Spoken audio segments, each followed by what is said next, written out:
It's good to be with you all today. We are on our fourth of the Big Five, our fourth week in the Big Five series. So today we're going to be looking at the fourth question, and I want to ask you a question here in a minute, but I want to start by looking back at the three questions we've had, and I want to point you to something. If you have missed any of the last 3 weeks, and maybe you just want to get caught up, you could go on the website, wcn.church, and there is a current series tab, and you can go back and listen to the messages. There's resources for you there. And so I really want to encourage you all to be caught up in this series. I know that sometimes we can't help it. We miss church, we go out of town. And so if you want to get caught up, head to the website. That's a good place to do it. But our first three questions, just to go back through, the first question was, who do you say that I am? This was Jesus' question, who do you say that I am? And the answer that Peter gave was, you are the Messiah, you are the Son of God. And so this question is important for us. Who do you say that I am? We have to know that Jesus is Messiah in our lives in order for us to follow Christ. The second question was, do you understand what I've done for you? And Jesus has washed the disciples' feet and once again been a servant to the disciples. He says, do you understand what I've done for you? And that second week we talked about being able to see God at work in our lives, not just what Jesus did 2,000 years ago on the cross and in the resurrection, but that Jesus is at work every day in our lives. And then the third question was, are you listening to me? And this is the idea that God is constantly speaking to us, that we have the Holy Spirit in us, leading us and guiding us every day as to how we can live like Christ, how we can follow. And so those are our first three questions. Today we're going to get to the fourth question, but first I want to ask you a different question, and that's this. This will set the stage for where we're going to be today. Have you ever made a big promise or a big claim that you didn't keep? Raise your hand if you've ever made a big promise or a big claim that you didn't keep. All right, some of you are just not telling the truth today, or we'll get you woken up. That's fine. I was thinking about this. I've thought about telling a couple different stories, but some people are in the room, and I didn't want to embarrass them. But this past week, something happened. I've talked about this up here before. Something happened in our house. I think it was Thursday night. Eli had football practice, so Megan took Eli to practice, and we threw a bunch of frozen chicken nuggets in the oven. Instead of going and buying them from McDonald's as we usually do, we put frozen chicken nuggets in the oven, and we made this big pan of chicken nuggets. And I've talked about this before. This is something my kids do all the time, but I said, the nuggets came out. I pulled them out. I put them on the stove. I said, all right, dinner's ready. And I said, how many do you guys want? Have any of you ever asked your kids how many chicken nuggets or how many of a certain kind of food they want? My kids always throw out big promises and big claims of what they're going to do. Usually it's with White Castle. I'll take 20 of them. And then they eat 2 of them. And I don't buy them 20. But we made all these nuggets, and I said, how many do you want? And Charlie's the first one. Charlie says, I want 7. And I said, okay. And I took 5, and I put them on a plate. And I thought, he's probably not even going to eat these 5. And I said, all right, Sam, how many do you want? I want 6. Okay, here's 5. Here's 5 of them. Take your plate. Jack, how many do you want? And I don't even think he answered. I just gave him 2, I think. But what happens always happened that day. Charlie got his 5 nuggets on his way to his big claim, his big promise of eating 7. And you know how many he ate? 3. Yeah, that's, you guys know, 3. He ate 3 of them. And Sam had 5, and you know how many he ate? I don't know. I wasn't paying attention. But he didn't eat any more than 5. I promise you that. Because there were a lot of nuggets still on the tray. But that's a little fun story. But let's be honest. We've all probably at some point made some claim or some promise that we didn't follow through with or that we failed on. Maybe it's I'm going to go do this. I was thinking about this. We went to Canada. I told you about climbing the mountain. As a man, when I see something, I constantly think about, can I climb that? Can I jump over that? Can I do that? In fact, we took a trip to Tennessee with my teens when I was in South Carolina, and there was a pool table. And you know what? When you see a pool table, what do you think? Hey, I should play pool. Not me. When I see a pool table, you know what I think? I'm going to jump over that thing. I'm going to jump it. And by the way, I don't jump well, and I'm not fast. And so, but that's how I think. And I think a lot of us do this. We make these big promises. Maybe it's New Year's resolutions. Maybe it's one day you said, I'm going to do this. I'm going to lose 30 pounds.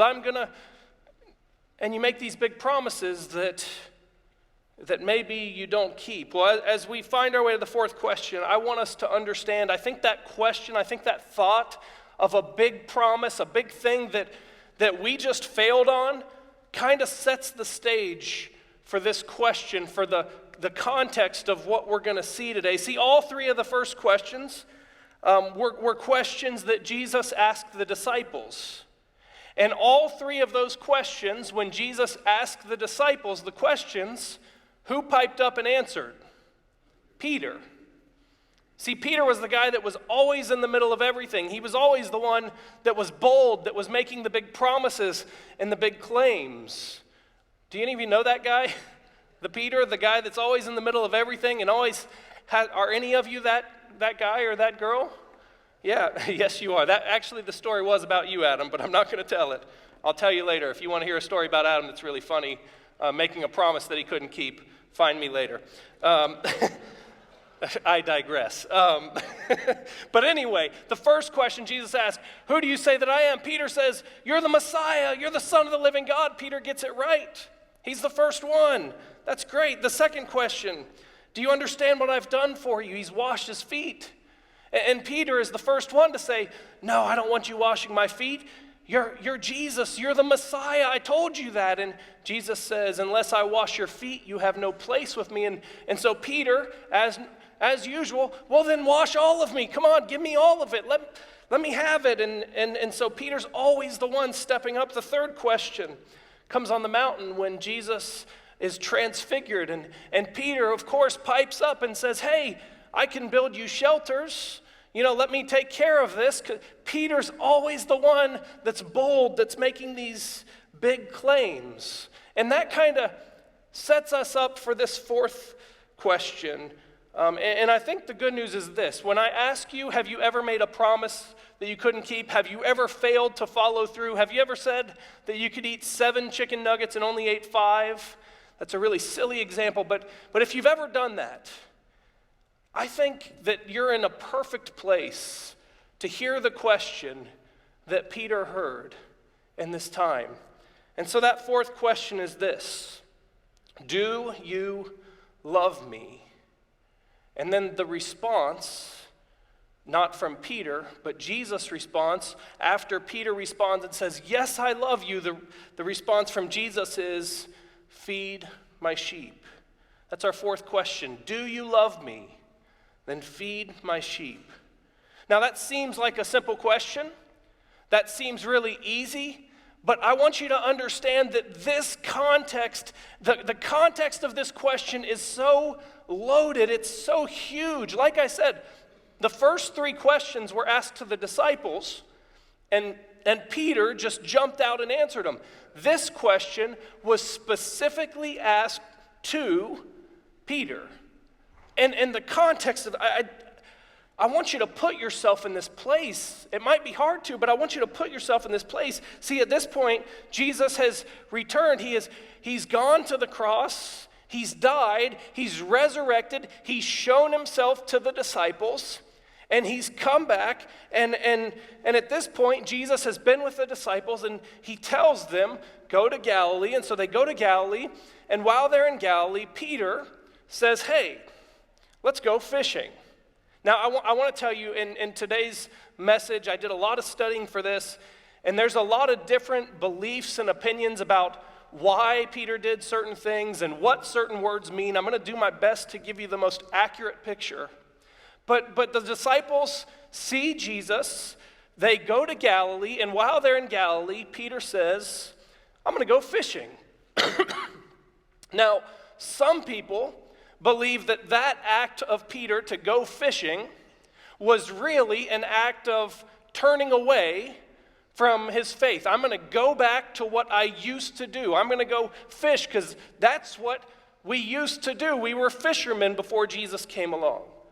Other people believe that they just didn't know what to do. See, Jesus had been resurrected. He had shown up. He had said, go to Galilee, but they didn't know what was next. So they're sitting there, and Peter says, hey, we need to eat, right? Let's go do some fishing. I don't want to get into what happened, and I'll be honest with you. I don't know the reason that they went fishing. That's not important today. But what's important is that's where we find them, is they're out fishing. They're doing what they know and love, and at this point it says that they've caught 0 fish. And all of a sudden, Jesus shows up. Jesus shows up on the shoreline, about 100 yards away is my understanding. And he calls out to him and he says, hey, how's the fishing going? And the disciples say, we've caught nothing. There's nothing out here. I mean, obviously it's the fish's fault, right? We've caught nothing. And Jesus says, hey, why don't you throw your net on the other side of the boat? You guys have probably heard this story before. They throw their net on the other side of the boat. It says they can't even bring the net in because there's so many fish. And so at this point, this happens. They've caught all these fish. It's said at the beginning that they didn't recognize Jesus. And so I'm going to pick up in John chapter 21, verse 7 now. It says, then the disciple whom Jesus loved said to Peter, it is the Lord. And as soon as Simon Peter heard him say that, this is typical Peter, as soon as Simon Peter heard him say that, it is the Lord, he wrapped his outer garment around him, for he had taken it off, and he jumped into the water. The other disciples followed in the boat, towing the net full of fish, for they were not far from the shore, about 100 yards. And when they landed, they saw a fire of burning coals there with fish on it and some bread. And so Jesus shows up. I don't know why they were out there fishing. Maybe they had abandoned what Jesus had for them. Maybe they just needed to go fishing. Let's not get into that. But Jesus shows up, says, throw your nets on the other side. They get a bunch of fish, and all of a sudden the disciples realize it's Jesus. And what does Peter do? He does what he always does. He dives straight into the water and swims to shore. Because if Jesus is there, he wants to be there. That's Peter. But I want to point your attention to something that this is one of those things that in studying just blows my mind. There in verse 9 it says, when they landed, they saw a fire of burning coals there with fish on it and some bread. This is incredible stuff. I had never heard this before this week. But the word used for burning, a fire of burning coals, is only used one other place in all of Scripture.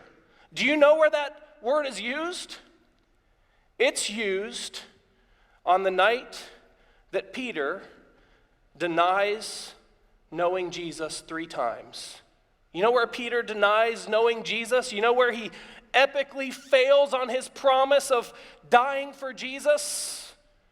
By a fire of burning coals. The same word used in 2 places and nowhere else in the Bible. See, Jesus is up to something here.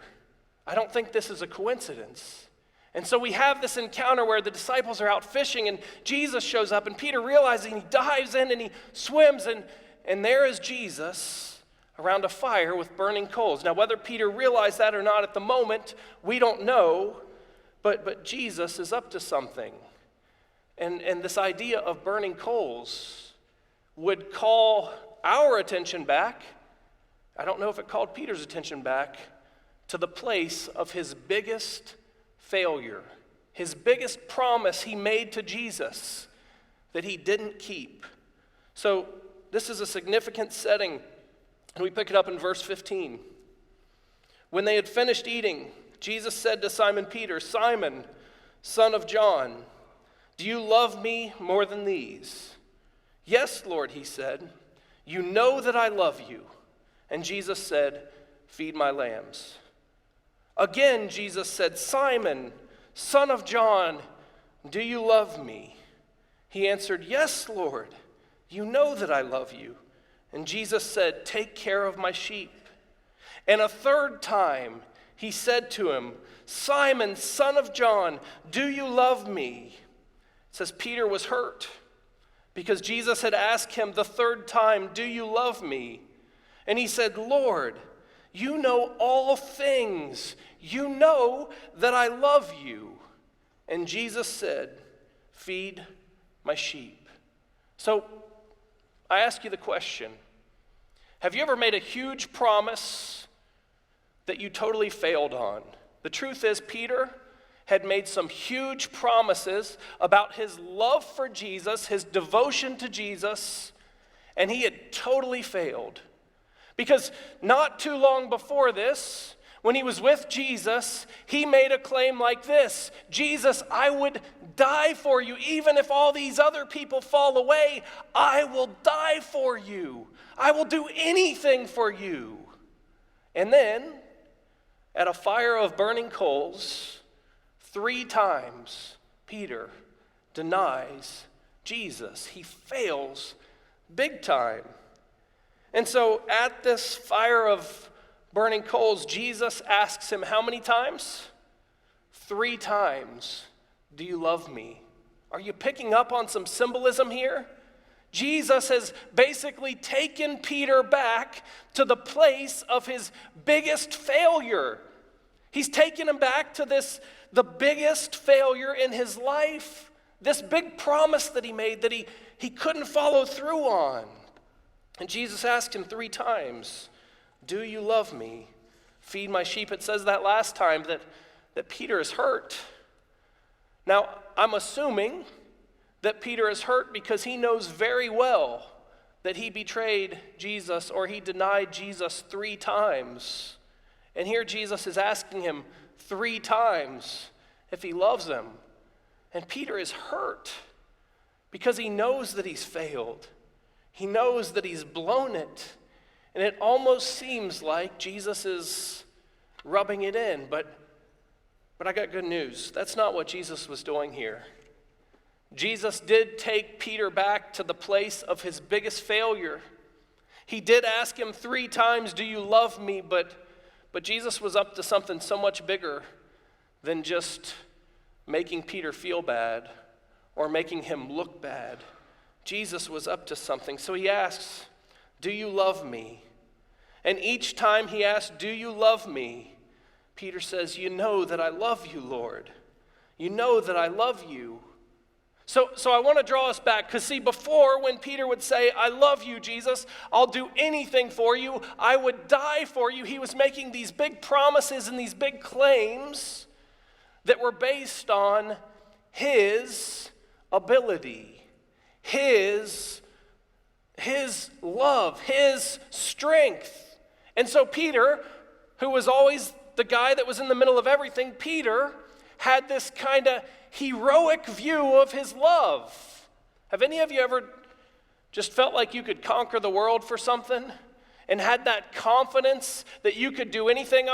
I've told you this story before too, but in my junior year of high school, I went to church camp on the beach at Florida. That was pretty nice, in Panama City. And on the last service of church camp, I was sitting there and I was listening to a message. And I clearly felt God call me to ministry, to serve him. I had been a pastor's kid my whole life. And I loved the church. But it was at that moment that I felt Jesus say, "I want you to give your whole life to serving me in the church." And I stood up with tears in my eyes. I could hardly see where I was going. And I walked down to an altar, and I started to make some big promises to God and some big claims. "God, I'll go anywhere. I'll do anything. I'll die for you. Whatever you want, God, you got it." And I made these big promises. And you know what? I was a junior in high school. And it didn't take long before I went back to school for those big claims and those big promises of what I was going to do for God to turn into my own failure and selfishness. And this kid that came to an altar with tears in his eyes and said, God, you can have everything. I'll never fail you. I'll do anything you ask. All of a sudden, I'm going to school as a senior in high school, and I'm more concerned with what the girls think of me than what I'm doing to serve God. And I'm more concerned with being popular or how many points I scored in the basketball game than serving the God that I came and made big promises to. I can relate with Peter. And so Jesus comes, he brings him to this place of failure, and he asks him 3 times, do you love me? Now, I want you to see something here. This is something there's some debate on. I'll be honest with you. This is something that through the week, as I've studied more and more, I've become more and more conflicted on. But the first 2 times that Jesus asked Peter, do you love me? He uses the term agapeo, or agape love, which most people believe is a stronger love. It's a love that goes above and beyond, kind of an unconditional love. And so Jesus twice says, Peter, do you agape me? And twice, Peter, who used to say, I'll do anything for you, I'll die for you, I got your back, don't worry about me. Peter twice, when asked, do you agape love me? Peter says, you know that I phileo love you. Now, most people believe that the word phileo is more about a brotherly love or a reciprocal love.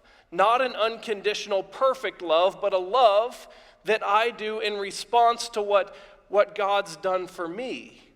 Now, there are some people that believe that the difference in those words mean nothing. I find myself in the place that I think it's significant. I don't know why John would have used different words there, but twice Jesus says, do you agape me? And Peter says, you know that I phileo love you. Well, the third time, Jesus says, do you phileo love me? And Peter's hurt.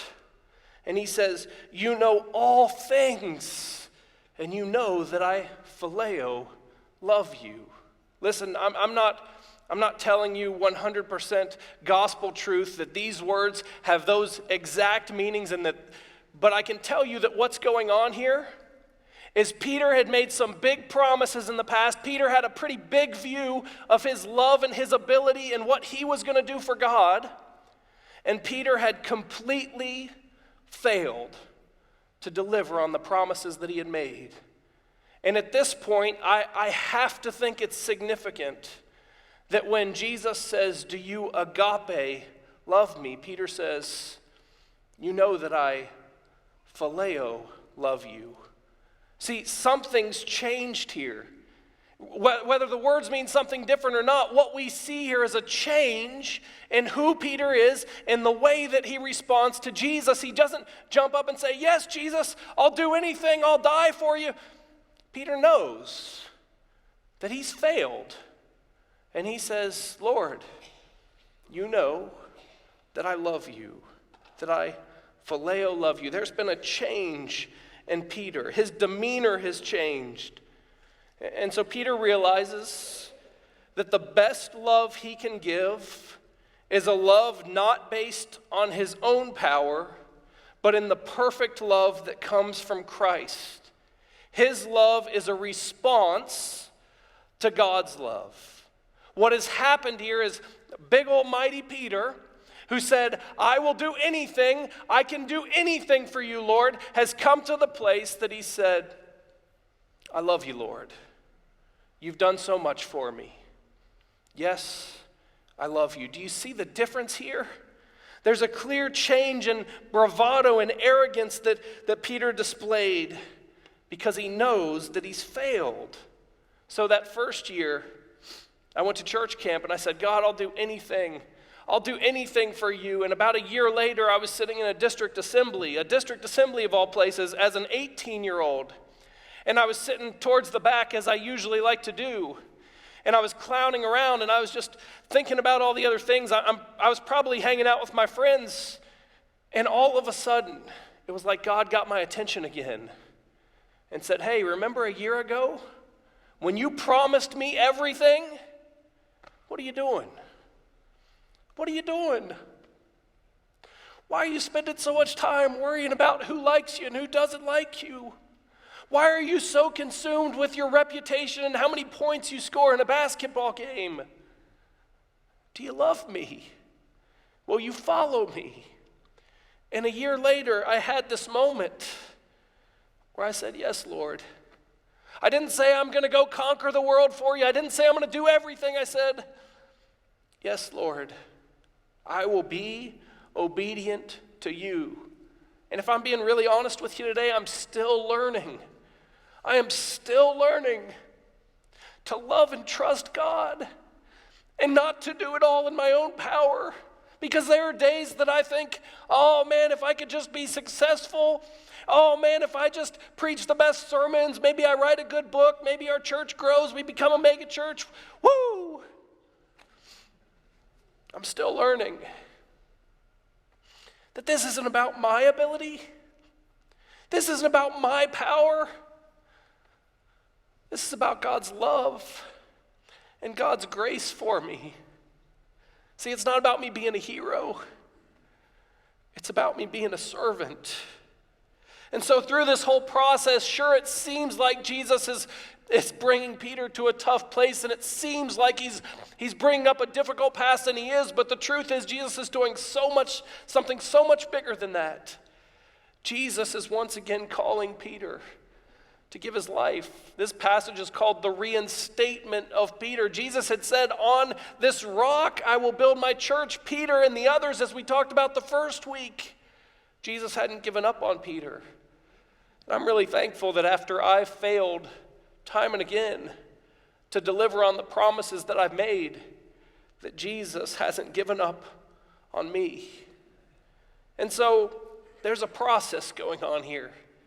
Peter's growing, he's learning, and I think at this point we can say that Peter has finally come to the place where he's ready to step into his calling.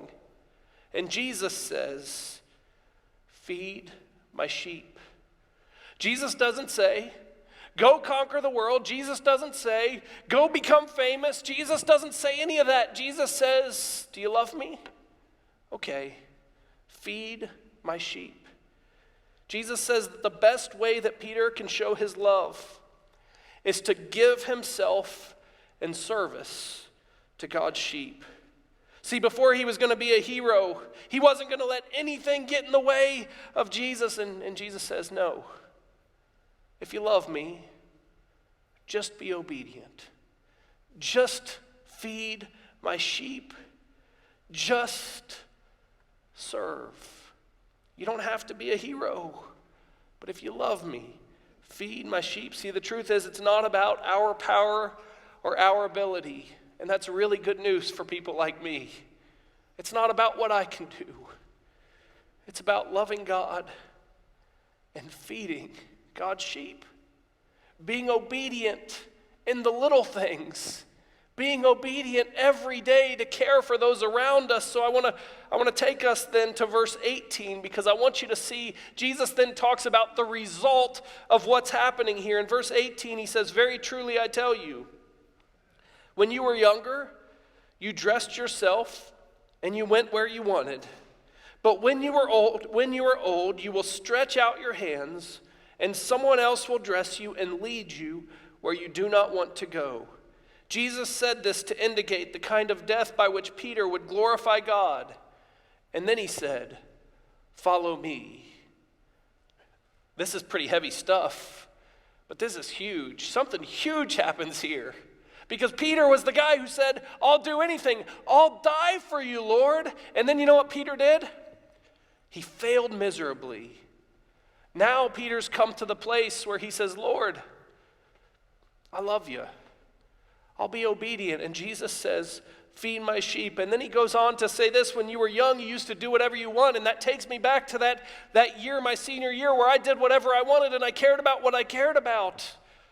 But then he says, when you're older, someone else will dress you. Someone else will lead you where you do not want to go. And so Peter, all the big claims, all the big promises he made that he failed on, Jesus, after 3 times asking him, do you love me? And saying, feed my sheep, says, hey, Peter, I just want to tell you that before, when it was all about you, you did what you wanted, you failed. Now that you're obedient, now that you're ready to feed my sheep, I want you to hear how this is going to end. And then he gives him this really difficult thing to say, you're going to give your life. You said you would give your life in your own power, in your own might, in everything you could do, and guess what? You failed. Now if you'll just be obedient to me, I'll lead you. And maybe it won't end with fame and fortune. Maybe it ends in the very promises that you made from the very beginning. Now, I'm not telling you that if you follow Jesus today, you're going to die on a cross. I'm not telling you if you follow Jesus that your life is going to be a complete mess and people are going to hate you. That's not what I'm telling you today. But what I'm telling you is this: you can make all the promises in the world, and if they're based in your power and your strength, you will fail miserably time after time.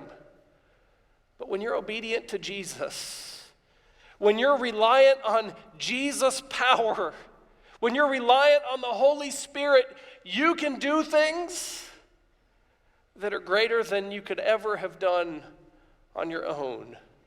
But it starts with feeding his sheep. He says all that, and he says, you know what, when you were younger, you had big hopes and big dreams and you failed. Now you're going to follow me, and it's going to lead you to die. And then he follows it with these words, follow me. Isn't that ridiculous? If you follow me, you can die. Now follow me. And what does Peter do? He follows, and he feeds sheep, and he's obedient. And Peter is finally ready to step into the calling that God has for him. Not because he's accomplished something or because he's so great, but because he's humbled himself and he's obedient as a servant. See, once we understand our flawed love, our flawed abilities, our flawed nature, and once we understand God's redeeming love, we are ready to share that love with others. We are ready to step into what God has for us. And so I just think for all of us that some of you answered, yes, I've made big promises and I haven't kept them. I would be willing to bet that there's a lot of you in here that made big promises to God and have failed. I got good news for you today. God hasn't given up on you. And I think what Jesus would tell each and every one of us today is this. He'd say, do you love me? And we'd say, yes, Lord, we do. And he'd say, feed my sheep. Feed my sheep. Feed my sheep.